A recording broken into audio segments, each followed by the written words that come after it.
How to install PUBG Mobile on PC. First, go to Google. Search Game Loop. Go to the official website. Click on the download button. Once the download is complete, run the installer and follow the on-screen instructions.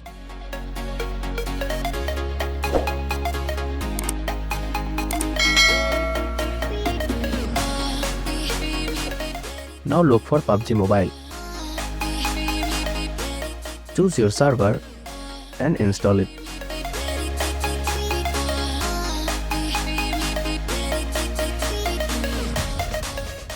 After installation, you'll find PUBG Mobile in the app drawer. Click on it to launch the game.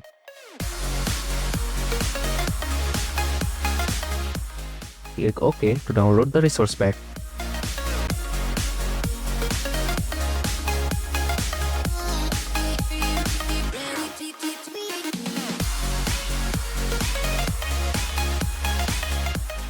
Now log into the game.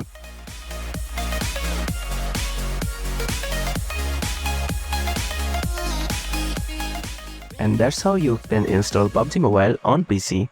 Thanks for watching.